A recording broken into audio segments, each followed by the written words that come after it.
La mayoría de los hombres en el Valle de la Encina creían que el invierno solo tenía una respuesta más: leña, más fuego, más hachazos. Así era como las familias sobrevivían a los inviernos de 1884. Entonces, Gerardo Villa tomó sus ahorros y compró una parcela de tierra que nadie más quería. Su única característica notable eran los muros de piedra derrumbados de un antiguo fuerte fronterizo de 60 centímetros de grosor. La mayoría de los colonos los habrían derribado para usar el material como pavimento. Otros habrían convertido el lugar en un simple corral para el ganado. Gerardo hizo algo que ninguno de los dos grupos esperaba. Anunció que iba a convertir las ruinas en su hogar. En ese momento, todos pensaron que había perdido la razón. Pero meses después, cuando el frente ártico más frío en años barrió el valle, la gente descubrió algo extraño. El hombre que vivía dentro de esos muros de piedra parecía haber olvidado el frío por completo. A finales del verano, el sonido de la construcción resonaba en todo el Valle de la Encina. Las hachas mordían el pino. Las sierras de mano cantaban a través de la madera fresca. Los árboles caídos se estrellaban contra las laderas. Cada colono entendía la carrera que estaban corriendo. Una vez que la primera nevada intensa sellaba los caminos, las cabañas, sin terminar, se convertían en promesas peligrosas. A través del valle, las paredes se alzaban tan rápido como los hombres podían levantarlas. Sin embargo, en una colina baja con vista al arroyo Viento, Gerardo Villa pasaba sus días haciendo algo completamente diferente. En lugar de cortar árboles, despejaba los arbustos del viejo fuerte que acababa de comprar. Los viejos muros de piedra eran bajos y estaban desgastados. El musgo oscurecía muchos de los bloques. El mortero antiguo se había desmoronado de las juntas hace mucho tiempo. Aún así, la estructura había sobrevivido invierno tras invierno, mientras edificios más nuevos habían aparecido y desaparecido. Cerca de allí, Beto deambulaba silenciosamente alrededor de las ruinas. El sabueso de color café se detenía a menudo para olfatear las grietas entre las piedras. Más de una vez se acomodaba junto al muro sur, donde el sol de la tarde permanecía por más tiempo. Gerardo notaba cada vez. Nunca llamaba al perro para alejarlo. Nunca explicó lo que estaba pensando. Mientras el resto del valle buscaba respuestas en la madera recién cortada, él permanecía entre piedras viejas y observaba. Una tarde, 3 hombres detuvieron sus caballos cerca del viejo fuerte y vieron trabajar a Gerardo. El primero era Esteban Hinojosa, el carpintero más respetado del Valle de la Encina. Si una familia quería una cabaña que pudiera sobrevivir 10 inviernos, solían pedirle consejo a Hinojosa antes de clavar el primer clavo. Junto a él cabalgaba Bernardo Mendoza, dueño del aserradero local. El tercero era Teo Peralta, un capataz de granja, cuyas opiniones viajaban por el pueblo casi tan rápido como el correo. Abajo, Gerardo estaba arrodillado junto a un pozo de mezcla poco profundo. Cal arcilla, esquisto triturado y fibras secas de hierba de búfalo se mezclaban bajo su pala. Llevó la mezcla al muro y la presionó cuidadosamente en una brecha entre 2 piedras. Hinojosa observó durante un rato antes de hablar. La piedra pertenece debajo de una casa, dijo, no alrededor de ella. Esos muros sacarán hasta la última gota de calor de tu fuego. Bernardo se inclinó hacia adelante en la silla. Gastaste tus ahorros en este montón de escombros, cuando tengo madera en perfecto estado en mi patio. El invierno llegará estés listo. ¿O no? Una sonrisa se extendió por el rostro de Teo Peralta. Bueno, si termina esto, la gente siempre puede guardar hielo en él. Parece la caja de frío de Villa para mí. El apodo provocó algunas risas. Gerardo se limpió las manos en sus pantalones y se puso de pie. La luz del sol de la tarde todavía descansaba contra el muro sur. Colocó la palma de su mano plana contra la piedra y la sostuvo allí por un momento. Luego miró a los tres hombres. Este muro mantiene vivo el ayer. No siguió nada más. Los otros esperaron una explicación que nunca llegó. Unos segundos después, Gerardo recogió su paleta y volvió al trabajo, dejando la pregunta colgando en el cálido aire del Valle de la Encina. Gerardo Villa nunca había sido maderero. Nunca había pasado su vida talando árboles o dando forma a cabañas de troncos. Mucho antes de llegar al Valle de la Encina, se ganaba la vida construyendo muros de contención de piedra y hornos de cal en las secas estribaciones más al sur. Ese trabajo enseñó lecciones que la mayoría de la gente nunca notaba. Un fuego hacía más que calentar el aire a su alrededor. Dado el tiempo suficiente, el calor se deslizaba hacia la piedra. Se asentaba en el ladrillo, se movía a través de la tierra compactada y el mortero de cal. Luego, permanecía allí mucho después de que las llamas se hubieran apagado. Años antes, Gerardo se había parado junto a un horno de cal antes del amanecer y había apoyado su mano contra el muro exterior. El fuego interior se había apagado la noche anterior. Aún así, la piedra todavía conservaba un rastro de calor de la quemada del día anterior. Recordaba muros de piedra orientados al oeste que se sentían casi vivos después de una larga tarde de verano. El atardecer llegaba. Las sombras se extendían por el suelo. Sin embargo, el calor permanecía saliendo lentamente hora tras hora. La mayoría de la gente veía piedra y pensaba en frío. Gerardo veía algo diferente. Para él la piedra se comportaba como un libro mayor. Cada hora de luz solar, cada trozo de calor, cada pequeño regalo de un fuego, era registrado y almacenado hasta que se necesitara más tarde. La naturaleza le había enseñado esa lección años atrás. Ahora tenía la intención de confiar en ella. El invierno anterior le había dado a Gerardo una lección que nunca olvidó. En ese momento, su familia vivía en una cabaña de madera construida apresuradamente como la mayoría de los demás en el valle. En los días tranquilos, parecía adecuada. Una vez que llegó enero, sus debilidades aparecieron una grieta a la vez. El viento encontraba huecos entre las tablas y se colaba a través de ellos como si las paredes apenas existieran. Rosa pasaba horas empujando trozos de tela y hierba seca en cada apertura que podía encontrar. Unos días después, ella tenía que empezar de nuevo, porque el frío siempre encontraba otro camino. Carlos a menudo dormía con su abrigo. Más de una vez, Mariana se despertó con escarcha atrapada en su cabello cerca del borde de su manta. La estufa de hierro trabajaba sin descanso. Gerardo la alimentaba hasta entrada la noche, hasta que el metal crujía por el calor. Incluso entonces, el calor nunca parecía quedarse donde se necesitaba. El centro de la habitación se sentía cómodo. A unos metros de distancia, el invierno todavía estaba esperando. Un cubo de madera colocado cerca de la pared lejana a menudo tenía una fina capa de hielo antes del amanecer. Beto entendía el problema de la manera más simple posible. Todas las noches, el sabueso color café se acurrucaba junto a la estufa. A veces dormía tan cerca de las brasas que su pelaje tenía el leve olor a humo. Lo que más le quedó a Gerardo no fue el frío en sí. Fue el silencio de Rosa. Ella nunca lo culpó, nunca se quejó, nunca preguntó por qué la cabaña no era suficiente. Ver a su familia soportarlo sin acusación dejó una marca más profunda que cualquier palabra dura. En algún lugar durante esas largas noches, Gerardo llegó a una conclusión. El problema era más grande que la leña. Una casa necesitaba una forma de evitar que el calor se fuera en el momento en que las llamas disminuyeran. Esa comprensión cambió la forma en que veía cada edificio en el Valle de la Encina. Las cabañas a su alrededor no estaban mal construidas. Esteban Hinojosa conocía su oficio. Sus juntas eran ajustadas. Sus techos repelían la nieve.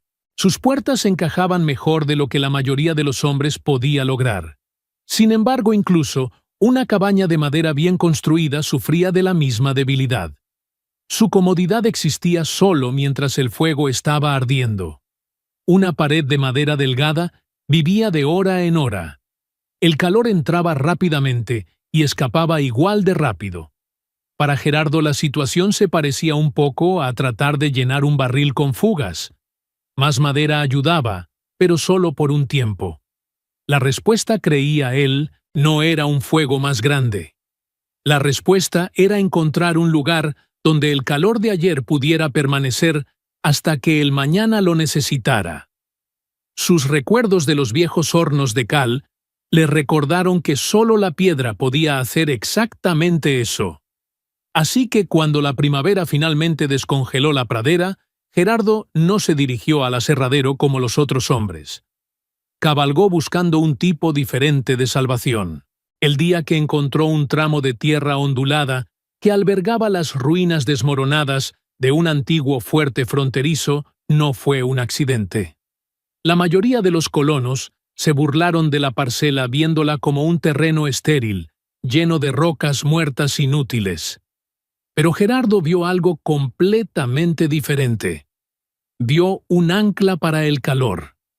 Al día siguiente, usó los ahorros de su familia para comprar la escritura de la tierra, preparándose oficialmente para librar una guerra a largo plazo contra el invierno.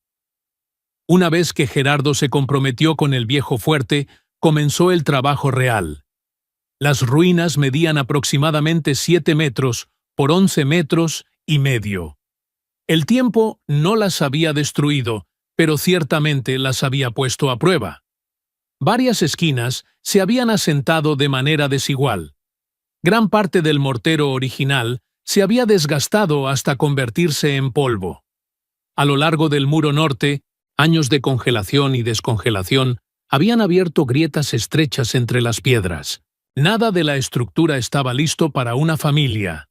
Día tras día, Gerardo trabajó a través del daño, una sección a la vez. Las piedras sueltas salieron primero.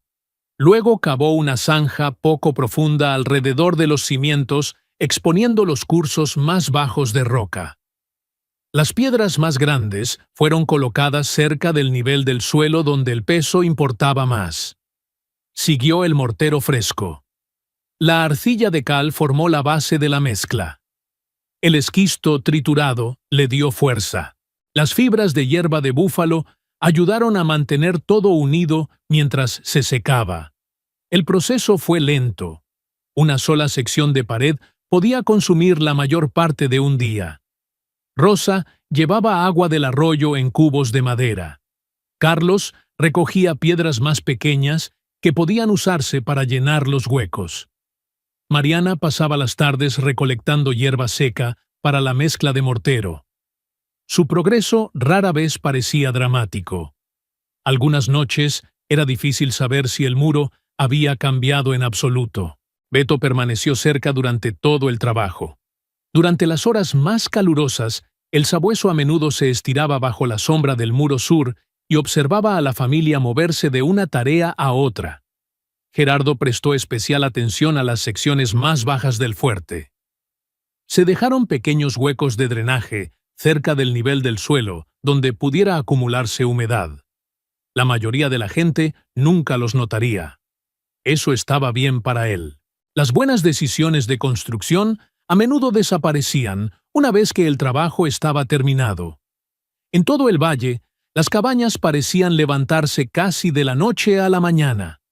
Los troncos recién cortados se apilaban cada semana. Nuevos techos aparecían en el horizonte. El proyecto de Gerardo cambió más lentamente. Desde la distancia, muchos colonos veían solo a un hombre pasando preciosos días de verano, moviendo las mismas piedras una y otra vez. Veían esfuerzo. Veían retraso. Lo que aún no podían ver era la razón detrás de ambos. El apodo se extendió más lejos de lo que Gerardo esperaba.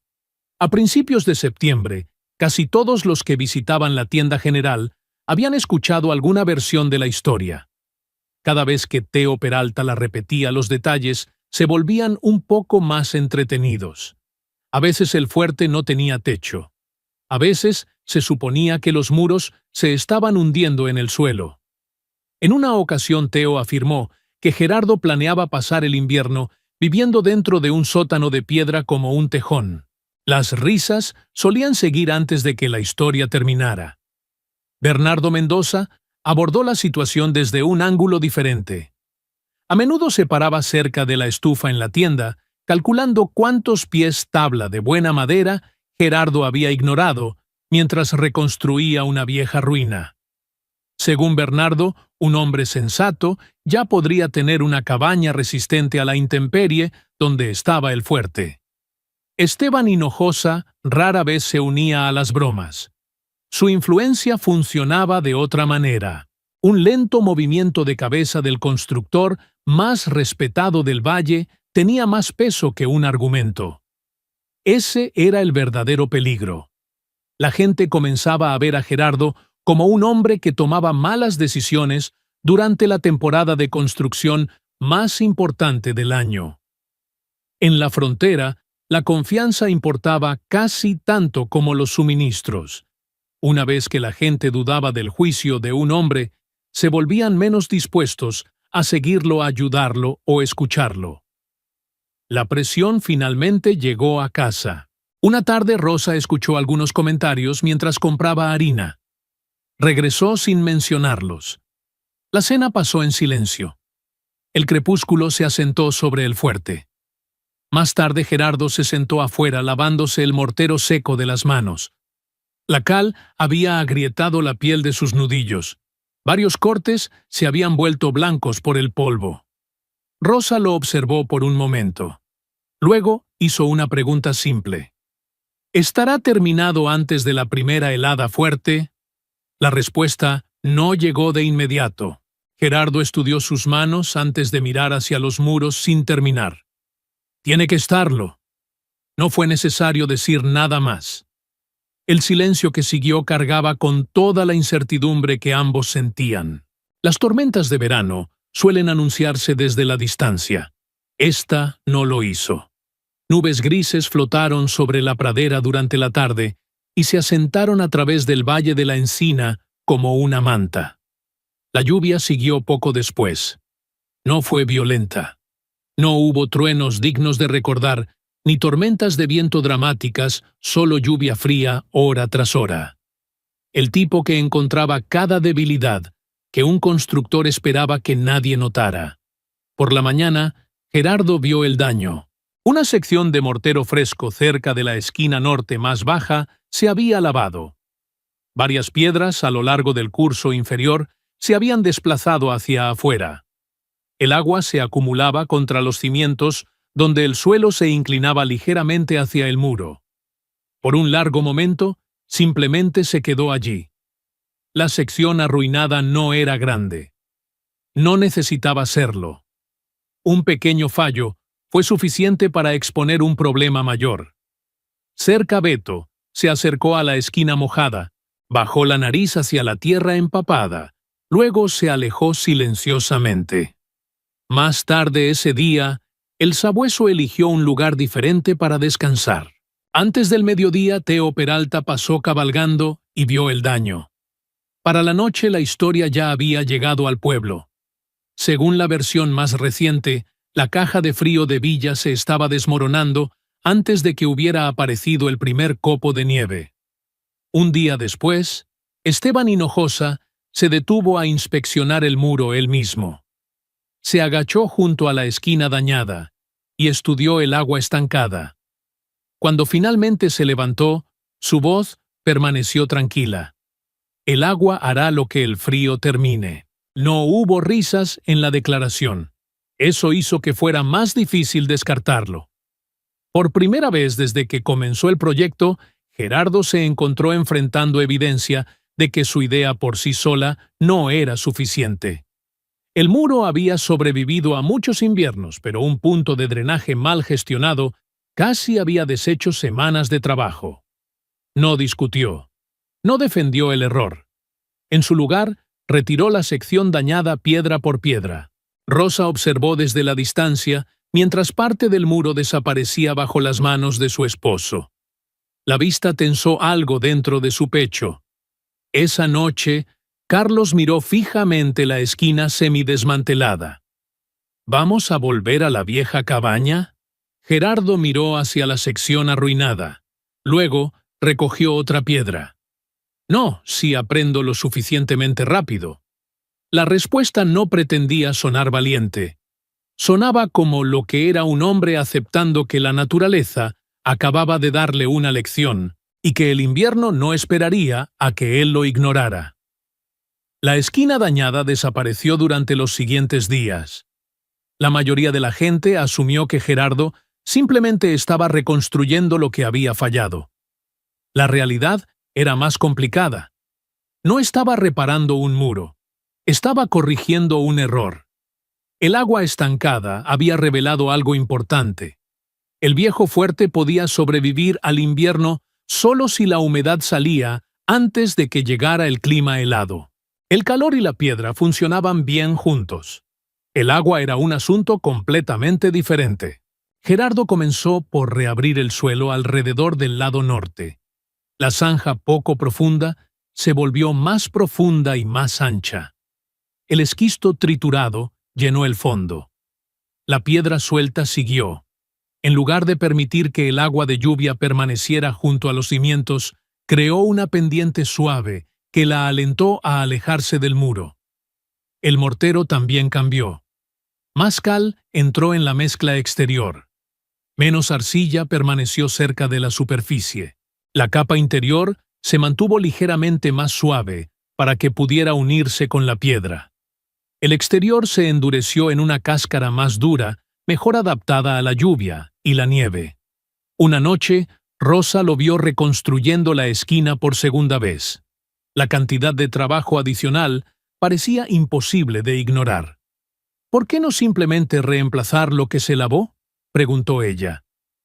Gerardo presionó mortero fresco en una junta antes de responder. La piedra puede retener el calor, pero si retiene agua, el invierno la partirá. Eso fue todo. La lección había venido del muro mismo. Unos días más tarde, el suelo finalmente se secó. La sección reparada se veía casi idéntica a la que había fallado. La mayoría de la gente nunca habría notado la diferencia. Beto sí. El sabueso deambuló durante la tarde, olfateó a lo largo de la esquina reconstruida, luego se acomodó junto a ella en la sombra. Gerardo lo notó. No dijo nada. El muro había pasado una pequeña prueba. El invierno eventualmente traería una mucho más grande. Para principios de otoño, los muros estaban finalmente listos para sostener un techo. Esa fue la etapa que convenció a muchas personas de que Gerardo realmente había perdido el juicio. La mayoría de los colonos construían hacia arriba. Gerardo construyó hacia abajo. En lugar de levantar un techo de madera ligero sobre la estructura de piedra, colocó pesadas vigas de álamo sobre la abertura. Siguió un entramado de arbustos secos. La hierba de la pradera cubrió el entramado. Luego vino la capa final, 35 centímetros de césped.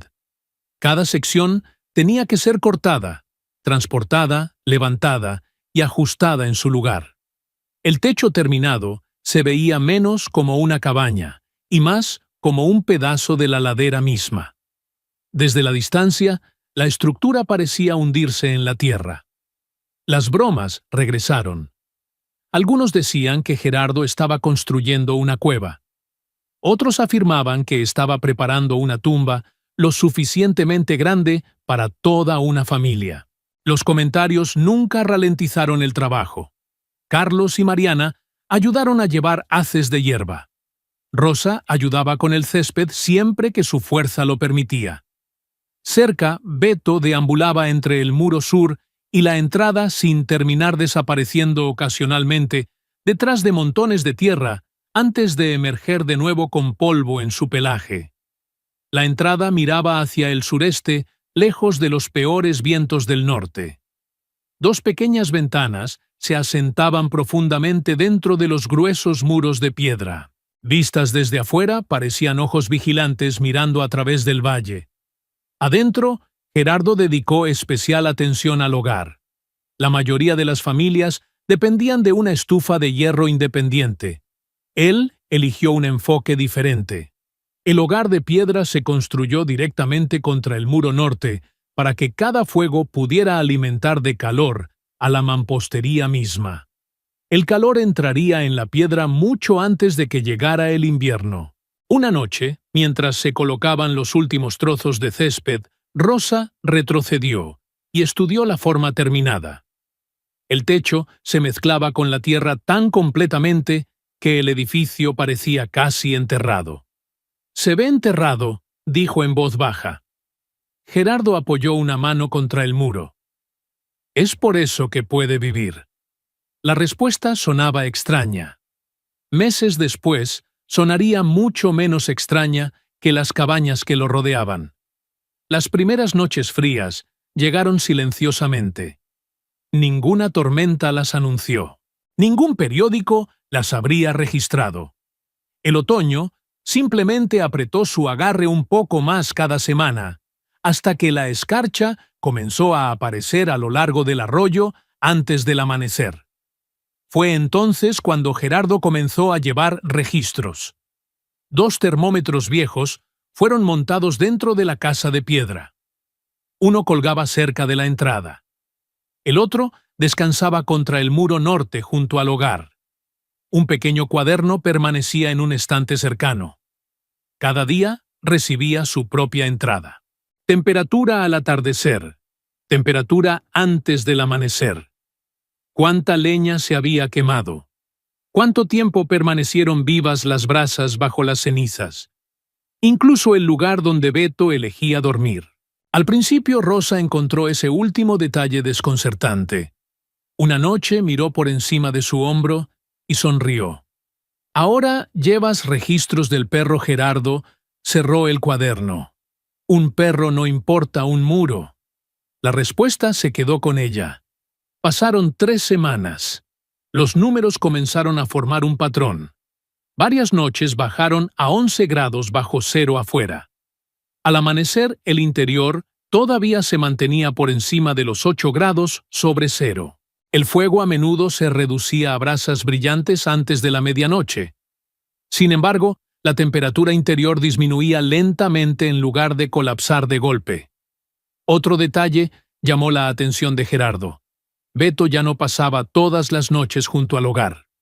El sabueso a veces dormía a varios metros de distancia, estirado cómodamente cerca del muro sur, donde los rastros de calor almacenado permanecían durante las horas oscuras. El cubo de agua mostró cambios también. Durante un clima que antes habría producido una fina capa de hielo, la superficie permanecía clara. Nada de esto habría convencido al pueblo. La mayoría de la gente nunca había visto el cuaderno. La mayoría ya había decidido lo que creía. Eso estaba bien. Gerardo no estaba recopilando evidencia para un argumento. Estaba recopilando evidencia para el invierno. Y hasta ahora, el invierno no había encontrado una razón para estar en desacuerdo. Diciembre llegó con poca advertencia. Una semana el valle parecía simplemente frío. La siguiente, el invierno bajó del norte como un veredicto. El frente ártico cruzó México durante los últimos días del mes. El viento barrió el campo abierto sin interrupción, acumulando nieve y empujándola a través del aire hasta que la pradera parecía menos tierra y más un mar blanco. La visibilidad desapareció. Las líneas de cercas desaparecieron durante la noche. Se formaron ventisqueros, donde ninguno había existido la noche anterior. Los álamos crujían en la oscuridad con sonidos lo suficientemente agudos como para hacer que la gente buscara linternas, pensando que alguien había disparado un rifle afuera. El ganado dejó de deambular. Las vacas dieron la espalda al viento y permanecieron inmóviles durante horas. La escarcha se acumulaba alrededor de sus ojos y hocicos. En la antigua estación postal al norte del valle, las temperaturas cayeron a 35 grados bajo cero. Poco después, el termómetro se hundió aún más, 39 grados bajo cero. Los números viajaron rápidamente. Después de eso, Nadie discutió sobre métodos de construcción nunca más. Las bromas se desvanecieron. El apodo caja de frío desapareció de la conversación. El invierno había entrado en la discusión, y al invierno no le importaban las opiniones. En todo el Valle de la Encina, los problemas familiares regresaron. Las estufas de leña consumían combustible a un ritmo aterrador. La escarcha se espesaba a lo largo de los marcos de las ventanas. Los cubos de agua se congelaban cerca de las paredes exteriores. Las familias acercaban las camas al calor. Cada brazo extra de leña parecía desaparecer antes del amanecer. Los perros entendieron la situación de inmediato. En cabaña tras cabaña se apiñaban cerca de las estufas y hogares, buscando el lugar más cálido del suelo que pudieran encontrar. La propia casa de Esteban Hinojosa no fue una excepción. La cabaña había sido bien construida. Cada unión encajaba firmemente. Cada tronco había sido elegido cuidadosamente.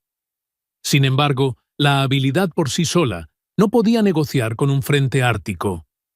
Varias noches seguidas, Hinojosa se despertaba antes del amanecer para alimentar el fuego.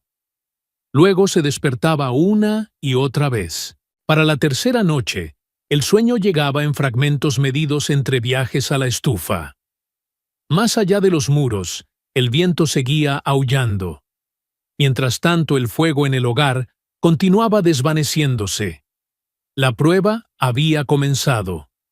Desde ese punto en adelante, el argumento de ningún hombre importaba mucho. La naturaleza había tomado el control de la conversación. Mientras el frente ártico golpeaba el valle, la casa de piedra en la colina se asentó en un ritmo diferente. No había un fuego rugiente adentro, no había calor tipo horno, no había alimentación desesperada del hogar cada hora. Una llama modesta parpadeaba contra la mampostería. Debajo de ella, una cama de brasas brillantes descansaba bajo ceniza gris. El aire permanecía inmóvil. Ninguna corriente de aire se deslizaba por el suelo. Ninguna esquina fría esperaba en una emboscada. Rosa se sentó en la esquina lejana remendando una camisa a la luz de la lámpara. No había movido su silla más cerca del hogar en toda la noche. Carlos leía tranquilamente en la mesa. Mariana dormía bajo una manta sin su abrigo. Cerca del muro sur, Beto yacía acurrucado en el suelo de tierra compactada. El sabueso color café descansaba a varios metros del fuego. Su respiración era lenta y constante. Antes del amanecer, Gerardo revisó los termómetros. Mientras la temperatura allá afuera en los elementos se hundía a 37 grados bajo cero dentro de la casa, el mercurio se mantenía firme en 11 grados sobre cero. El número no impresionaría a nadie que buscara comodidad extrema. Impresionaba a Gerardo por lo que significaba. El calor se había quedado. Un cubo de agua cerca del muro permanecía descongelado. La mantequilla dentro de un pequeño cuenco de madera estaba firme, pero no dura como piedra. Cuando Gerardo removía las cenizas, las brasas rojas aún brillaban debajo. Afuera, el viento continuaba raspando a través de la pradera. Adentro, la casa parecía casi separada de la lucha. Rosa notó a Beto durmiendo lejos del hogar. Luego miró hacia la pila de leña esperando junto al muro.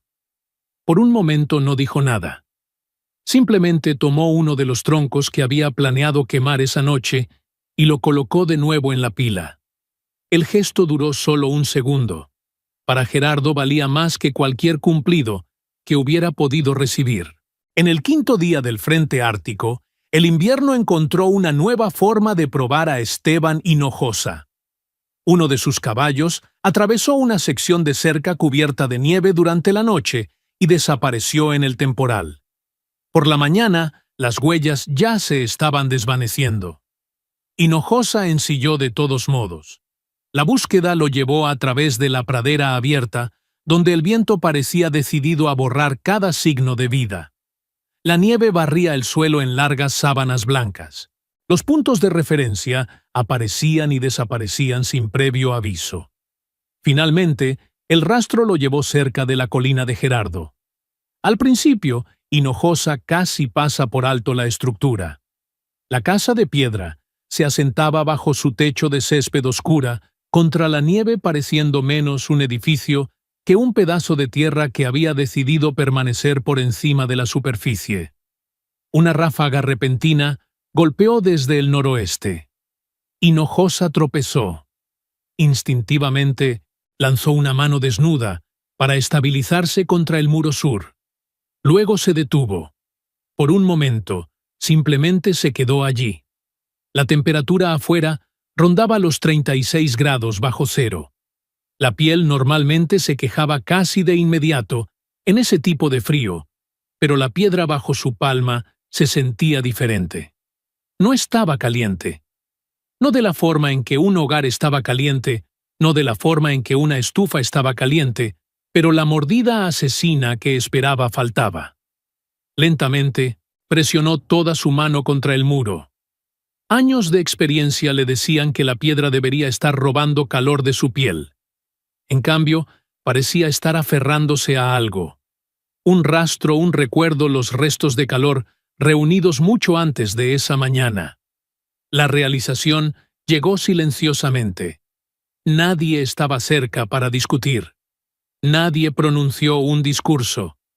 El muro hizo toda la conversación. Por primera vez en su vida, Esteban Hinojosa entendió que la piedra podía devolver el calor tan seguramente como podía absorberlo. Unos minutos más tarde caminó hacia la puerta y tocó. Cuando Gerardo la abrió, ninguna ráfaga de calor de horno entró en la tormenta.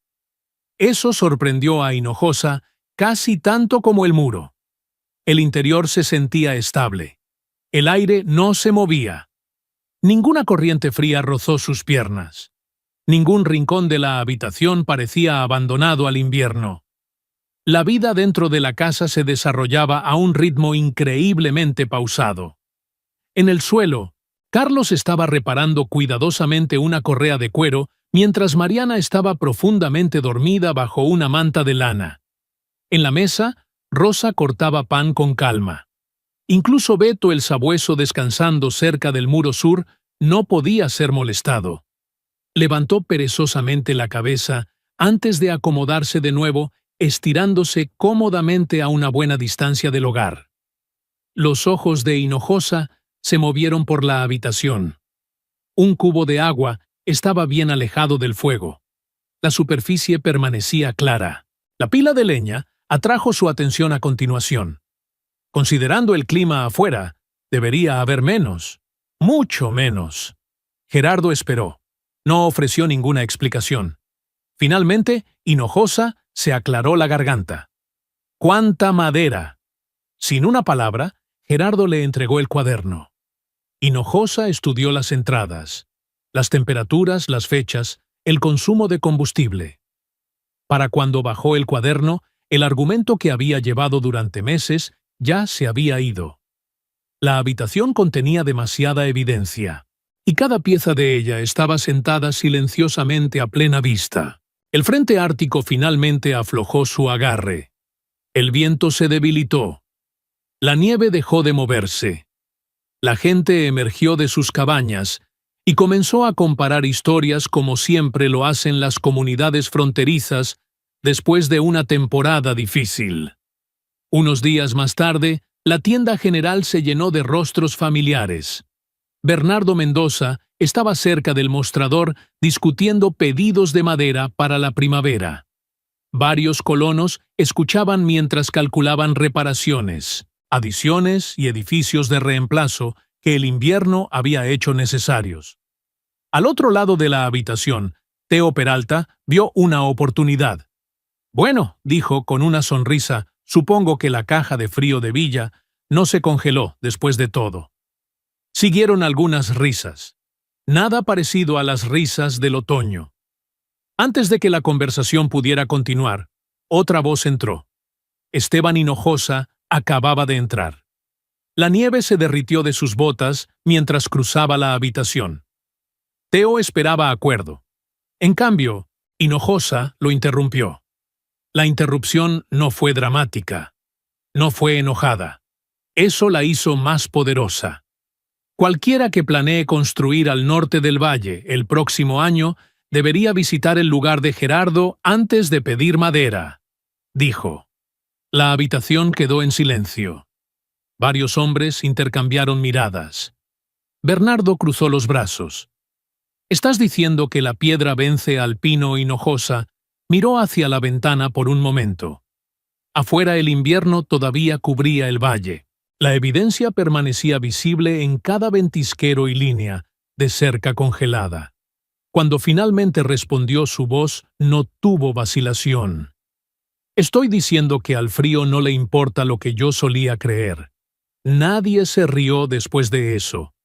La declaración aterrizó con un peso inusual, porque venía de un hombre cuya opinión había dado forma a gran parte del escepticismo original. Meses antes, las dudas de Hinojosa habían ayudado a convertir el proyecto de Gerardo en una broma. Ahora su juicio estaba moviendo la historia en la dirección opuesta. Las preguntas reemplazaron al ridículo. La gente quería saber qué tan gruesos eran los muros, cómo se había construido el techo, cuánta madera se había quemado realmente. El cambio ocurrió sin que Gerardo estuviera presente. Nunca se paró ante el pueblo, nunca se defendió, nunca exigió reconocimiento. El argumento más fuerte en el Valle de la Encina ya no pertenecía al hombre que construyó la casa. Pertenecía al invierno que la había probado. La primavera llegó lentamente al Valle de la Encina. La nieve retrocedió primero de las laderas orientadas al sur. El barro reemplazó a los ventisqueros. Las ruedas de las carretas comenzaron a cortar huellas frescas a través de caminos que habían estado enterrados durante meses. La gente habló del invierno a menudo ese año. No porque hubiera sido inusual, sino porque había resuelto un argumento. Pocas familias podían copiar la casa de Gerardo exactamente. A la mayoría le faltaba un fuerte en ruinas. Otros no tenían ni la piedra ni el tiempo necesario para construir una desde cero. Lo que se extendió por el valle no fue la estructura en sí. Fue el pensamiento detrás de ella. Varios colonos comenzaron a reforzar los muros norte con gruesas piedras de campo recolectadas de las colinas cercanas. Otros construyeron barreras de piedra bajas alrededor de sus hogares. Un puñado amontonó tierra contra los lados más expuestos a los vientos invernales. Aparecieron nuevas casas con entradas más pequeñas y líneas de techo más bajas que antes. Esteban Hinojosa desempeñó un papel inesperado en el cambio. En lugar de elegir entre madera y piedra, comenzó a enseñar a la gente cómo los dos materiales podían trabajar juntos. La buena madera todavía importaba. También lo hacía la carpintería adecuada. Sin embargo, más constructores comenzaron a tratar la piedra como un aliado en lugar de un obstáculo. Con el tiempo, la gente desarrolló un nombre para la idea. Lo llamaron el Muro Villa. No había planos impresos ni instrucciones formales. El conocimiento se movió de la forma en que el conocimiento fronterizo a menudo se mueve. Un vecino le mostró a otro. Un constructor señaló un muro que daba al sol de la tarde. Alguien explicó por qué el agua estancada nunca pertenecía cerca de unos cimientos. Un padre demostró cómo un hogar podía compartir su calor con la piedra en lugar de enviar todo por una chimenea. Después de 2 inviernos más, los patrones se volvieron difíciles de ignorar. Las familias que usaban características de piedra inspiradas en el trabajo de Gerardo a menudo quemaban notablemente menos leña. En algunos casos, la reducción se acercaba al 40%. Bernardo Mendoza se adaptó al cambio como suelen hacer los hombres prácticos. Vendió menos tablas para muros sobredimensionados, pero muchas vigas todavía salían de su patio para techos y pisos. Mientras tanto, Gerardo permaneció muy igual. Una tarde cálida reparó una pequeña grieta a lo largo del muro norte mientras Beto dormía en un parche de luz solar cerca. Los visitantes ocasionalmente se detenían a hacer preguntas. Él les respondía cuando era necesario. Luego, volvía al trabajo. La idea ya había comenzado a viajar por sí sola. Al reflexionar sobre este viaje, es fundamental comprender que la vida, al igual que una casa, se construye sobre cimientos que a menudo pasan desapercibidos en los momentos de calma, pero que sostienen toda nuestra existencia cuando llega la tormenta. Vivir es en muchos sentidos el arte de aprender a almacenar el calor del sol durante los días brillantes de nuestra juventud y madurez, para que cuando el invierno inevitable de la vejez o las dificultades personales llamen a nuestra puerta, tengamos algo más que ofrecer que el frío de una estufa apagada. A menudo pasamos nuestros días buscando soluciones inmediatas, madera fresca, para quemar en el instante sin detenernos a pensar en la arquitectura de nuestro carácter. Nos apresuramos, criticamos lo que es diferente y nos aferramos a la comodidad de las formas convencionales, temiendo aquello que parece extraño o lento. Sin embargo, la verdadera sabiduría, aquella que llega con las canas y las arrugas, nos enseña que las lecciones más valiosas no son aquellas que nos dan la razón rápidamente, sino aquellas que nos obligan a reconstruirnos con mayor integridad. El Muro Villa nos enseña que el tiempo no debe ser un enemigo, sino un recipiente. Cada acto de bondad, cada momento de aprendizaje, cada esfuerzo realizado con honestidad, es como una piedra que se calienta bajo el sol del presente, esperando el momento preciso para irradiar calor cuando la oscuridad se cierne sobre nosotros. A medida que envejecemos, nos damos cuenta de que no somos definidos por la cantidad de fuego que podemos encender en un momento de crisis, sino por la capacidad de nuestro espíritu para haber guardado el calor de los días pasados.